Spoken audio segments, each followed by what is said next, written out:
Hello, everyone. I hope all of you are doing great. And welcome back to another episode of A Little More Light, our podcast initiative.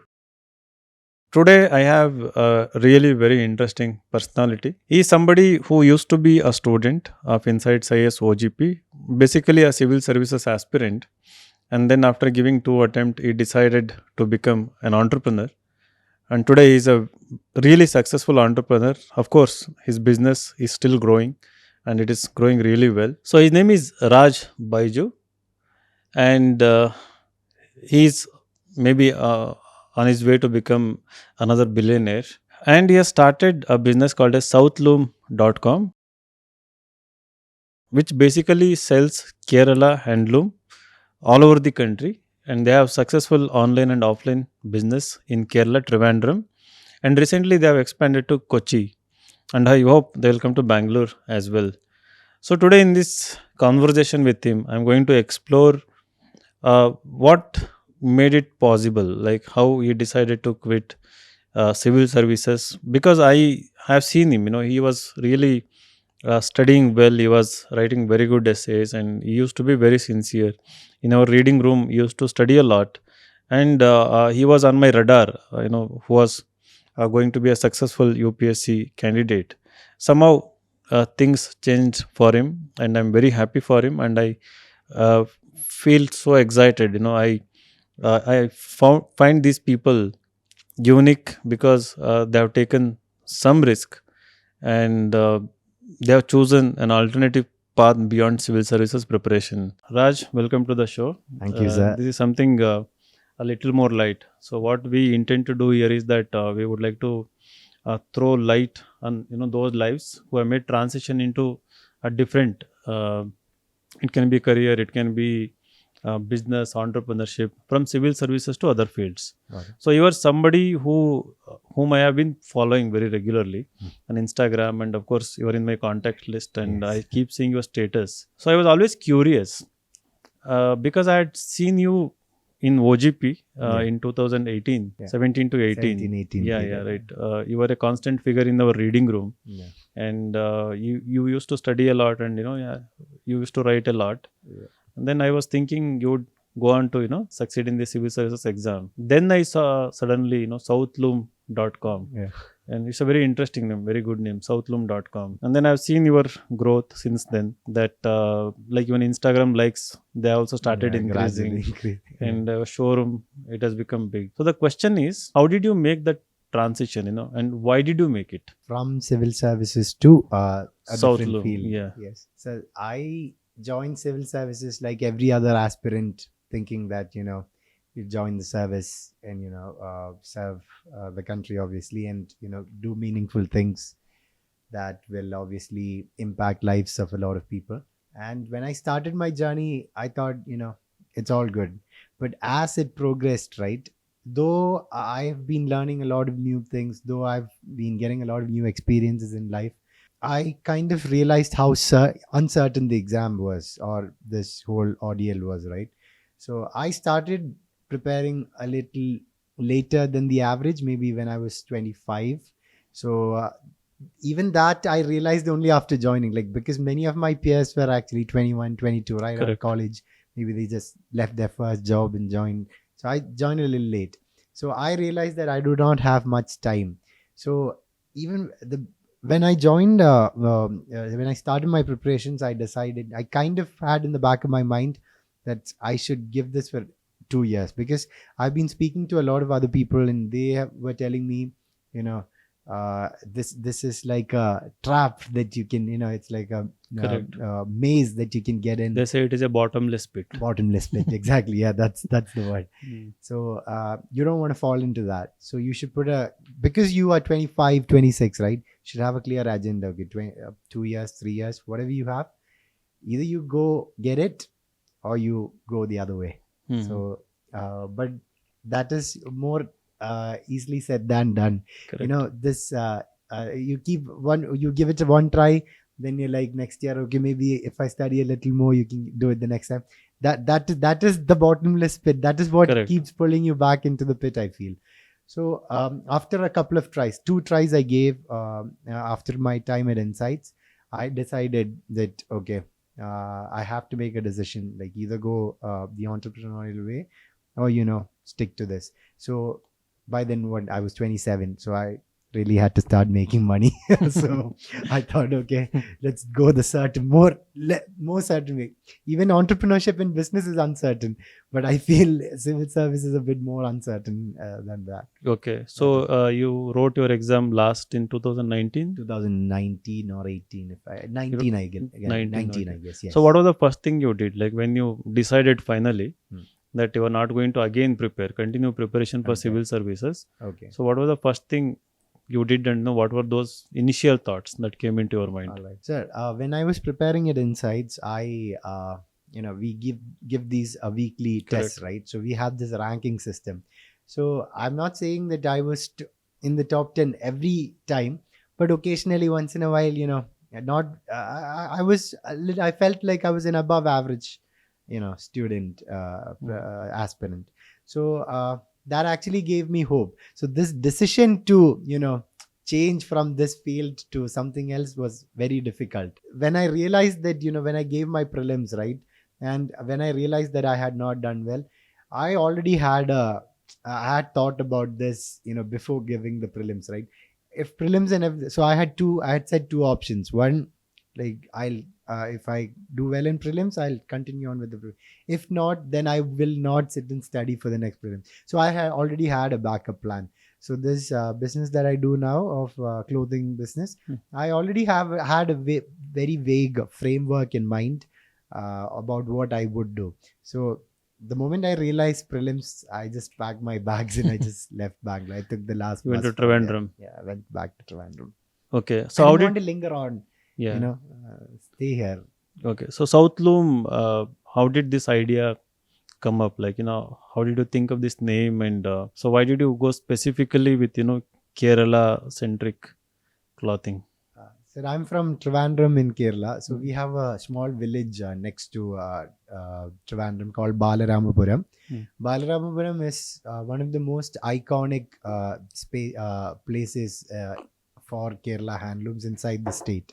So they are supposed, like what Kanjipuram is to Tamil Nadu silk, Balaramapuram is to Kerala. So Okay. even that was one of the reasons. And my father was closely associated with the handloom weavers. So I was very accustomed to the handloom business. I had been seeing what my father does. I have spent time with weavers ever since I was a kid, right? So I was familiar with this, and this is the line of work my father was into. So he had a small retail outlet where he used to sell Kerala handlooms. So that was the time when online was booming like anything. Flipkart, Amazon, a lot of other websites. So, but there was no website at that time which sold Kerala handlooms online anywhere. So I thought, there are Malayalis all around, and they have their same traditions, festivities, and everything. Even if it's Onam, Vishu, or some wedding, they all prefer to wear Kerala Correct. style attire. But they didn't have the option to come down to Kerala, buy this, and go back. And I saw an opportunity there, so I thought, okay, let's try. And I borrowed 100 saris and dhotis from my father. I Okay. said, I'll pay you back. Just give me this much So stuff. that was the investment. That was the investment. You didn't buy money. I mean, you didn't ask money from No, your I didn't ask money. Every 100 rupee or 500 rupees I made from selling that sari or dhoti, I plowed it back into the business. That's something I'm very proud of even now.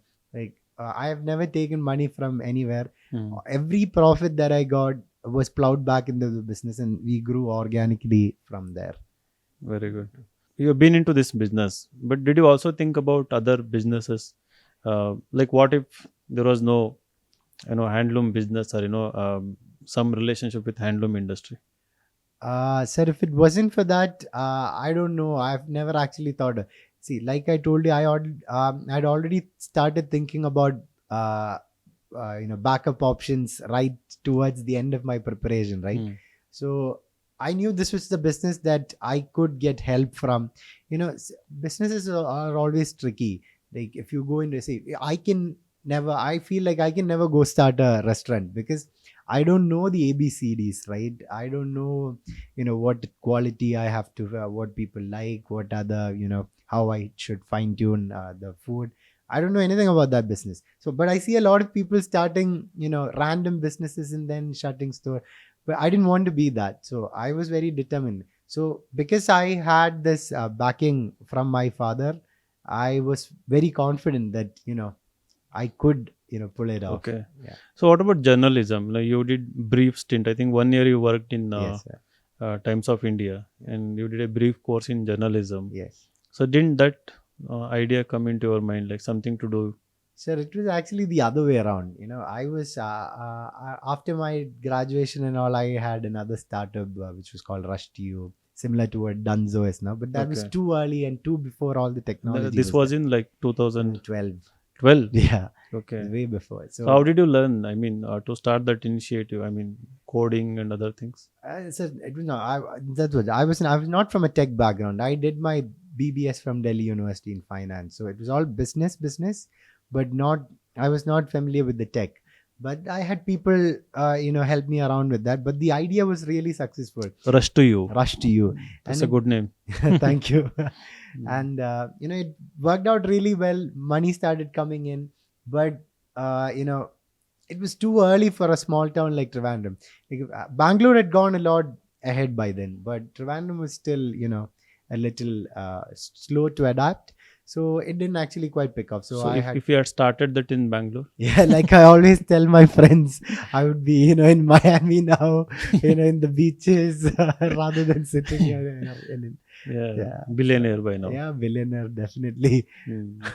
So do you think that really makes a difference where you start, how you start? Definitely, sir. It does. Mm. It does.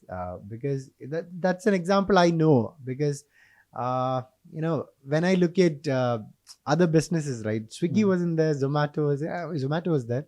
But Dunzo wasn't there. Correct. So when I look at, I'm not saying that they did a bad job, or they obviously worked really, really hard to get where they are, and you just have to give it. So you have to be at the right place at the right time for it all to work out. So I joined Times of India as a stringer. That's the very basic reporting position Okay. at the newspaper.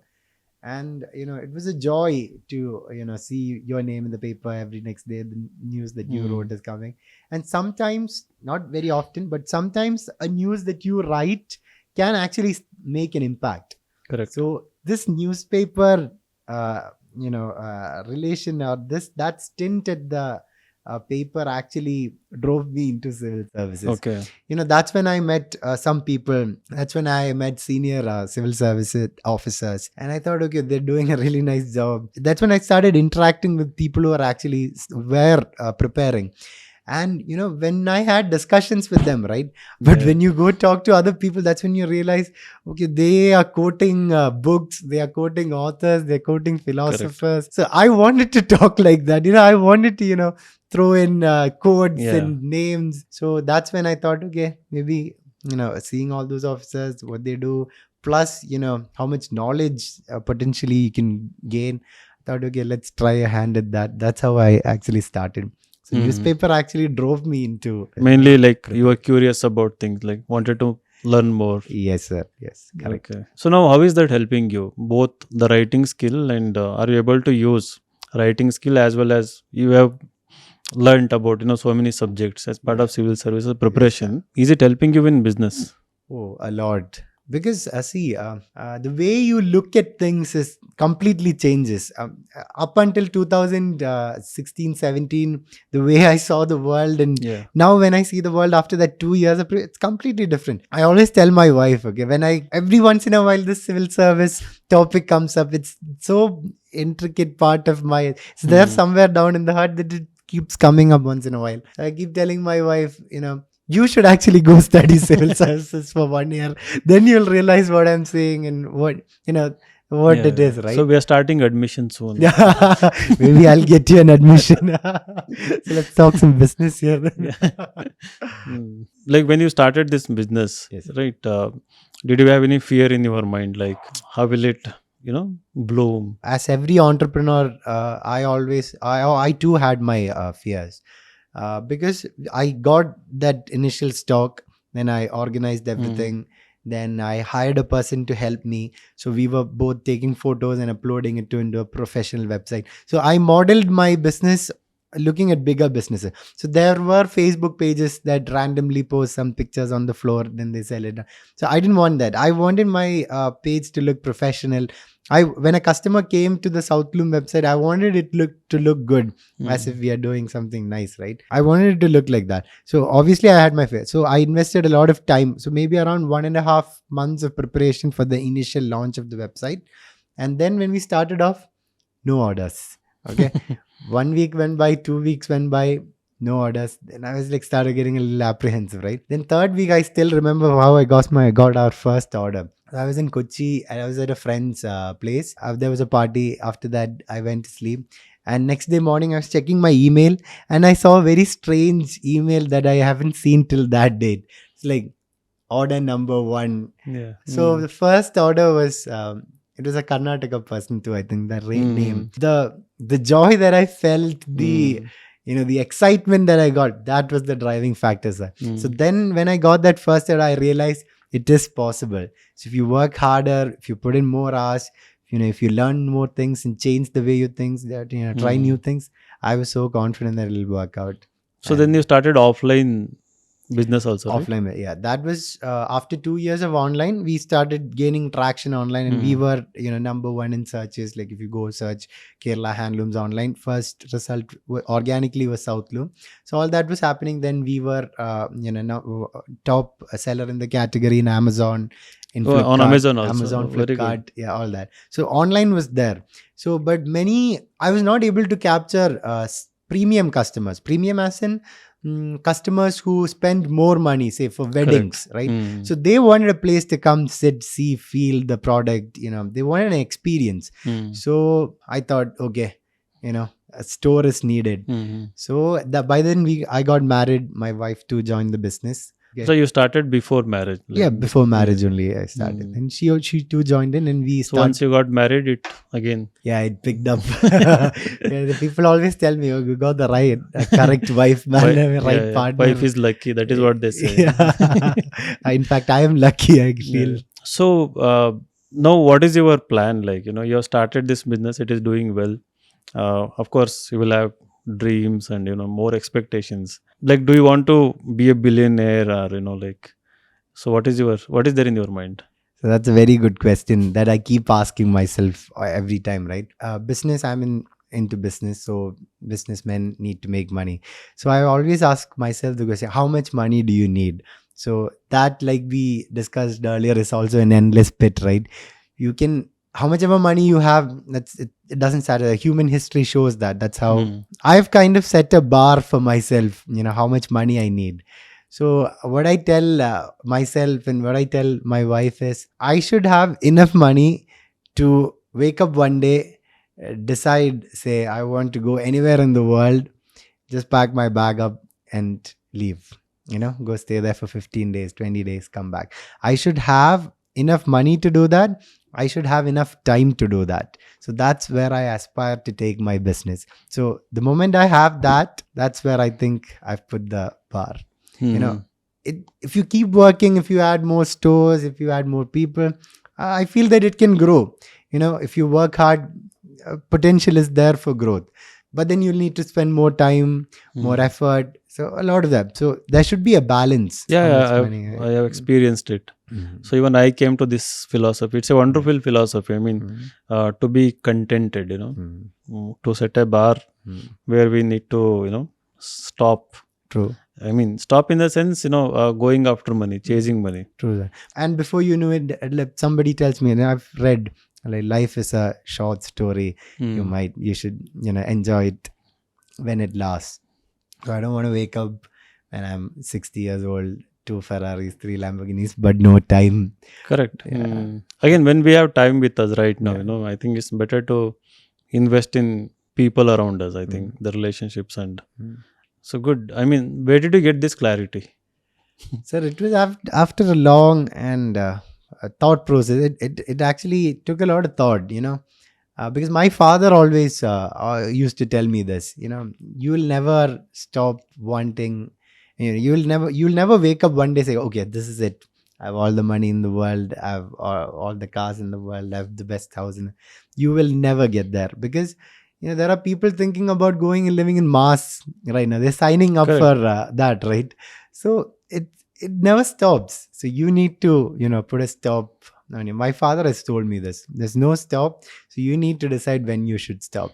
And this idea of being able to freely live your life without being tied down to certain. So obviously, I'll have to spend time at my business. But I always tell my wife, we need to automate everything.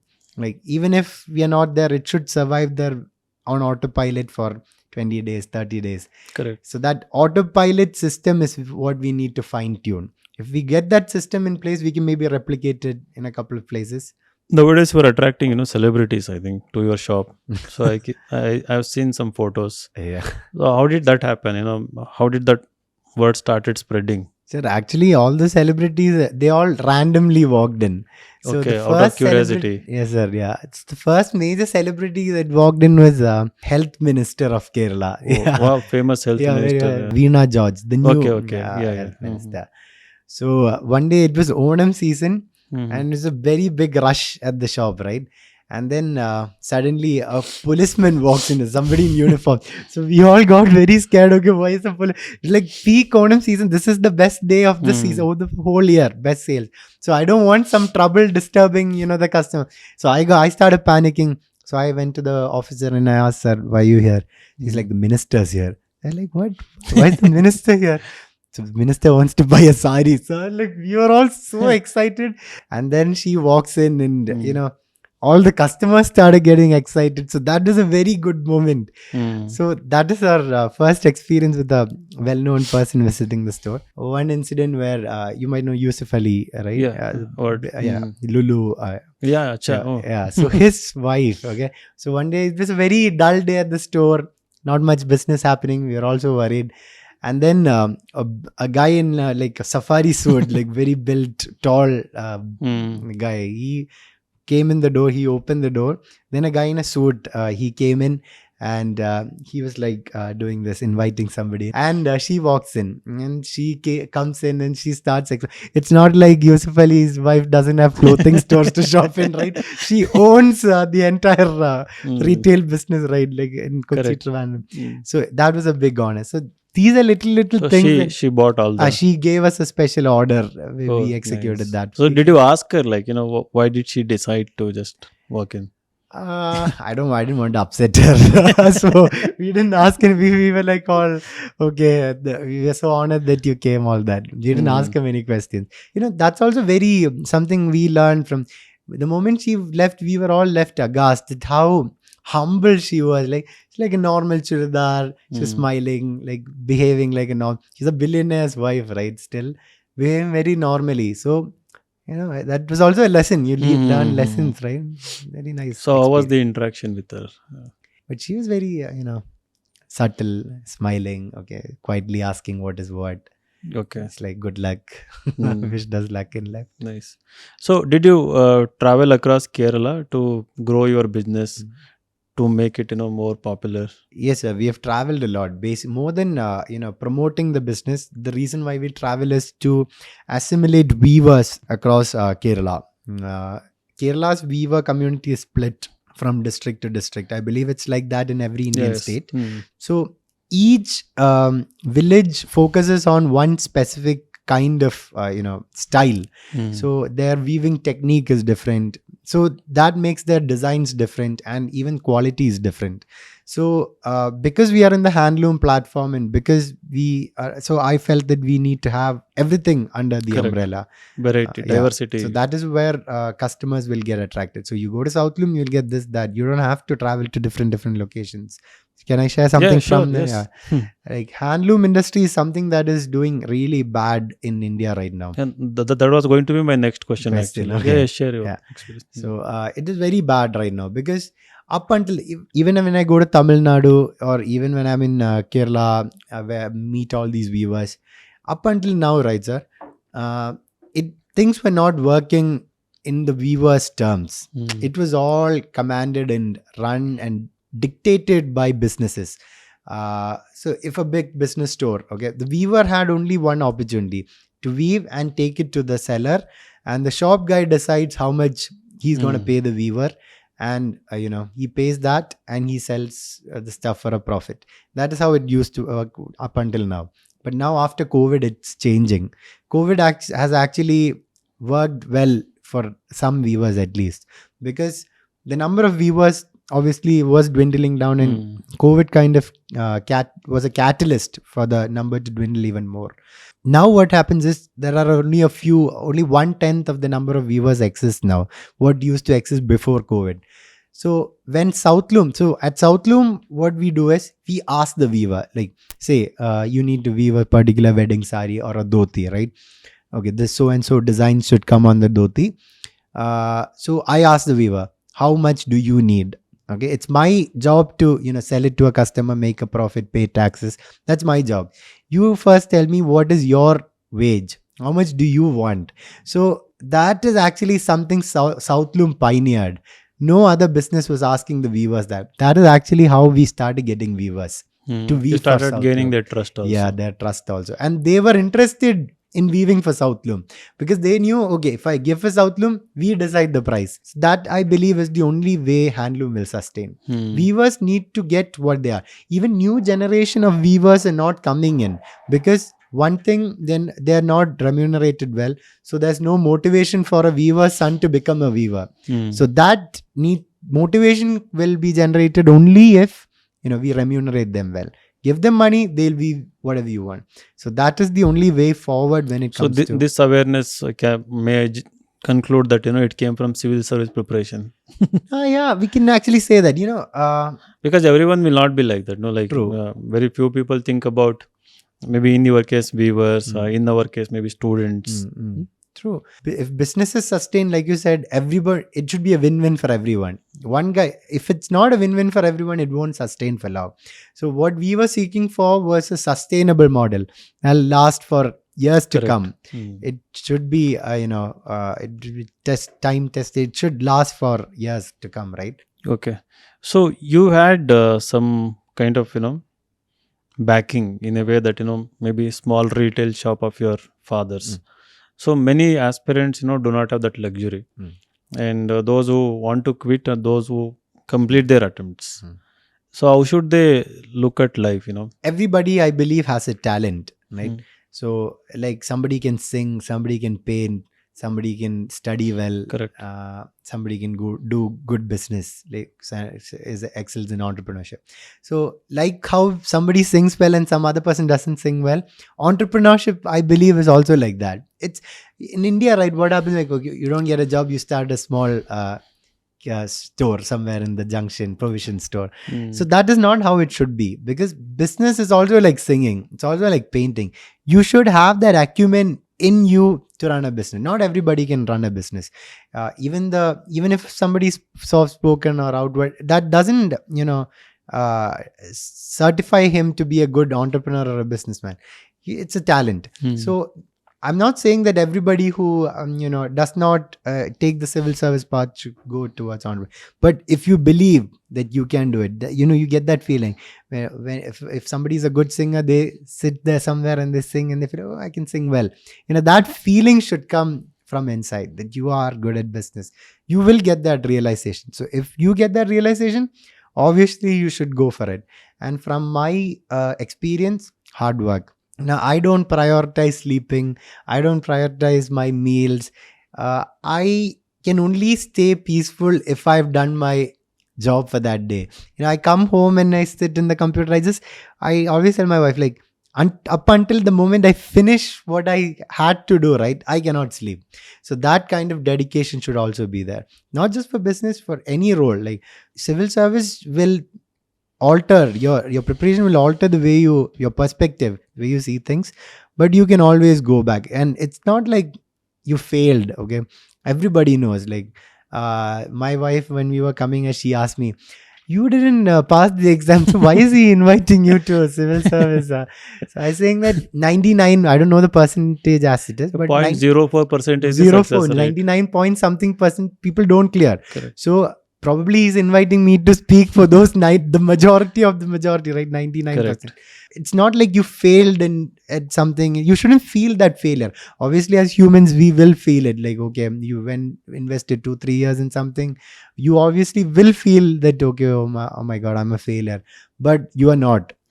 This just wasn't your cup of tea, This was not meant for Yeah, you. correct. I mean, the word failure itself is wrong, in my opinion. Correct. I like to call it a setback. Setback. So in fact, whenever I take orientation to OGP student, that's what I tell. Oh. So try for 2 attempts. So in some cases, only 1 attempt, and then get into job. Yes. Or one more thing, what you just talked about. I tell people to develop interests, hobbies. Yes. So then, see, any interest or hobby will have passion behind it. So then, if this doesn't work, then they can identify which area they can, correct, sir. start doing business or start finding a career in. True. So I think that is where the things come into picture. You should develop hobbies and interest. True. Unfortunately, the way this exam preparation is done, it is told you have to study morning to midnight. Correct. Read so many books. So people tell, I don't have time for hobbies and other things. So the question is, during these 2 years of preparation, did you have time for any hobbies and interests?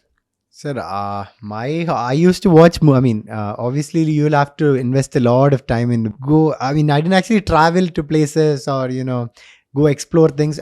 I was in a new city like Bangalore, different city, new experience, a lot of things to do in Bangalore. Sorry to interrupt. Like, why this craze for Bangalore among Kerala people? I don't know. So I was watching your Bangalore days also. Like in the initial scenes, the girl wants to go to Bangalore. She's so excited. Because honestly, Kerala is very conservative, sir. But when it comes to social freedoms like this, it is backward. That is why people in Kerala, like youngsters in Kerala, are excited to leave the state and go elsewhere. Youngsters in Kerala are waiting for some change to come, but it's just not there. So many good things are there. So many good things. And your business is thriving because of Kerala. Yeah, because of Kerala. I breathe clean air in Kerala. All that is there, but the freedom aspect. Is there. You can speak whatever you want. Correct. Now my question is that would you like to diversify? You said like mostly traditional dress you were selling, handloom. Yeah. So what about modern clothing? Modern, yes. We have currently ventured. First, we started off, because I had that background, I started off with Kerala Handlooms. Now we have diversified very much from that. Southloom is not just a Kerala handloom brand. What we first realized was when we were selling traditional clothes, we were only attracting majority of the older population. The younger population only wears traditional clothes during festivities. Occasional. Onam, Vishu, that's it. They don't wear it after that. So, but business needs to go on, right? Correct. We need business when it's Onam. So we thought, okay, how can we get the youngsters in? So that's when we traveled to Rajasthan. So, and we started, because I had an experience with Kerala weavers, Rajasthani hand block printers also, artisans also share a certain similar mentality. Their culture is different, language is different. But, there's something that connects all these people, all these artisans, people doing creative things, right? So we went and spoke to them. We met a lot of people. We explored the products that they were creating. So gradually, one by one, we started adding. First, we started off with kurtis, which is popular. Then we added, tops that you can wear with jeans. Then we started adding shirts for men. So that is actually a bestseller. So like Southloom shirts selling like hotcakes. Then we went on to add hand block printed home furnishing like bed sheets, bedspreads, duvets. So all that. So home furnishing is there now. Curtains. So we started adding more and more items into the product line. So now Southloom, more than a Kerala handloom brand, has diversified into. So which one is doing more business, online or offline? I should say equal. Equal. Without one, the other will not survive. Okay. Earlier you said, the civil services part is integral part of your personality now. Like again, many people carry that baggage, the years they have prepared, the failures or success, whatever they call, they carry it with them. So what is the most effective way of using it, in your opinion? The knowledge, experience, everything. So see, civil service preparation is not like other exam preparations. Say if you study for some engineering exam, you have some numbers in your hand. Maybe you're never going to use that integration calculus or different anywhere in Correct. your life, right? But when you learn civil services, you go through a wide range of topics, and wide is just a understatement. It's Mm. too much information, right? Too much topics. So like I was telling you earlier, like when we travel and we say we go to the Himalayas, I tell my wife, so there's a fold mountain. So this tectonic plate came and collided with this tectonic plate. So this kind of information, when you look at the Himalayas with that in mind, and then when you look at the ground and you see those slated rocks, right, you can just imagine how all of this happened. So if you are a seeker, if you are an addict, curious, an addict for information, civil services is platform to join. This is something that everybody, it's a life course. I feel everybody should take it. Even if you don't want to be a civil service, just take the exam. That's a wonderful way of putting life course. Your life, So it promotes my business. Yeah. See, everybody should join Insights. Even if, I honestly believe it, sir. It's not. I'm not just saying it for the sake of saying it or because I spent time in it. Because if it wasn't for this preparation, I wouldn't have learned so much. I wouldn't have realized, say, what Marxism is, how different is it from socialism or capitalism. And when I look at a capitalist country, why is it capitalist? What are they doing? Being in civil service, being an aspirant, I learned what all these different yojanas. Otherwise, I would have never known, right? What about exports? Even the government is very aggressive about export of textiles. We are actually thinking about it right now. Because of the Malayali community outside of Kerala, we see a lot of potential. We get orders outside Kerala all the time. Properly, channelize something to the Middle East and Americas is something that we are thinking about, right? Okay, so let us say that you have made very good money. When you have good amount of money with you, let us say like 5 CR you have with you. Okay. So what is the thing that you would like to do? 5 crores, huh? Okay. Am I supposed to look at it from now perspective, or maybe sometime? Maybe now, or maybe like 1 year, 2 years. If it's now, I'll obviously invest it in the business. This is something that I know. Growing business, and maybe after 10 years. Let us say, which is the car that you would like to buy? Okay. A 911 GTR in Miami blue. That's the car I want to buy. So I want to ask you a bit personal question. So I have seen all over Insta where your wife is the model. Yeah. So was it a conscious decision? Yes, sir. It is a conscious decision. See, there are two ways to look at it. Obviously, from a personal perspective, she likes to do it. Okay, I like it when she does it. It's nice. We have fun together. That's the personal aspect. But even when on a business perspective, it's good because you need a face. When people think about Insights, they think of you. That's how it is.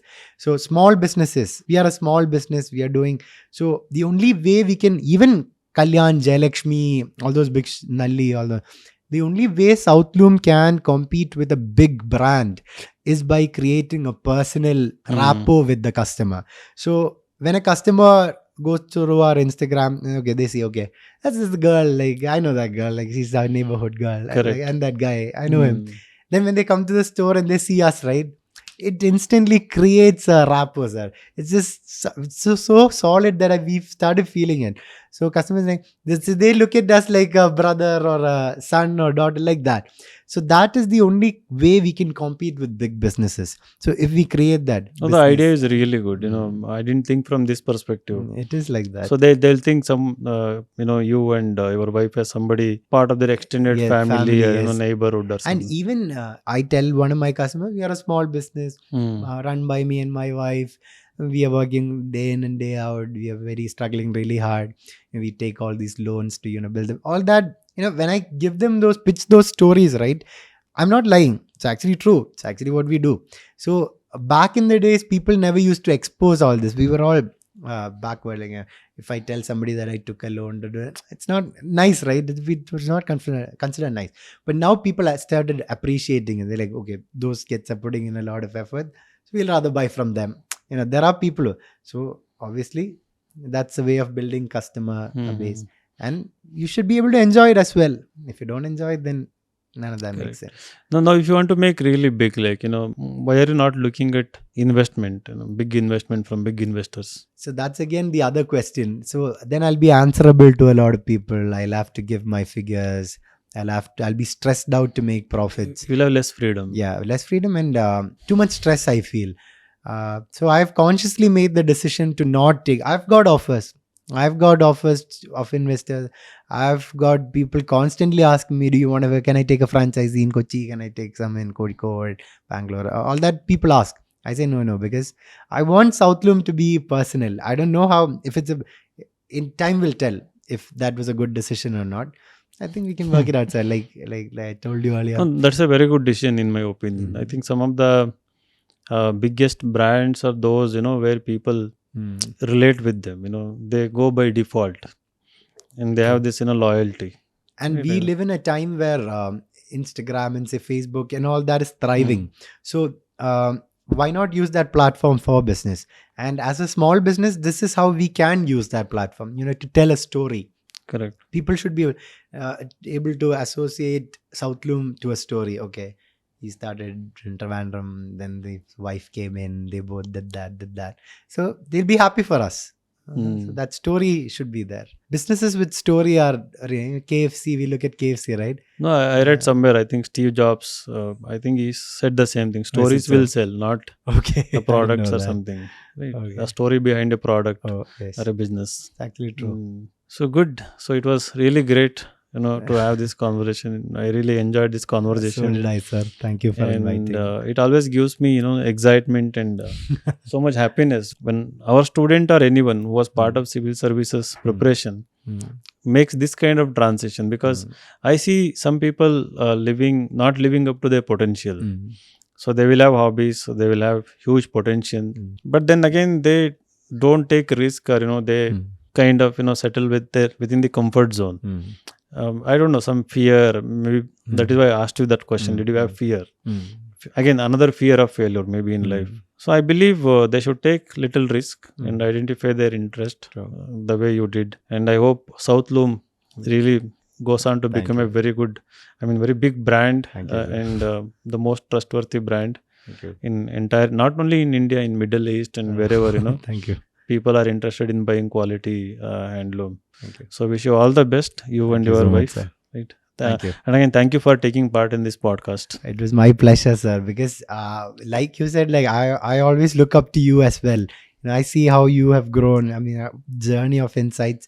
I was part of it once, and now when I come here after so many years, right, I feel good to see the change. Thank you. And you are also a person that I look up to. And the things you achieve in your life and the changes you are creating with insights and outside insights. So I'm more than happy that you invited me, and asked me to be a part of this. Thank you so much. Thank you so much. So I hope all of you enjoyed watching this episode. We will again come up with another episode with another interesting personality. Thank you. Thank you so much.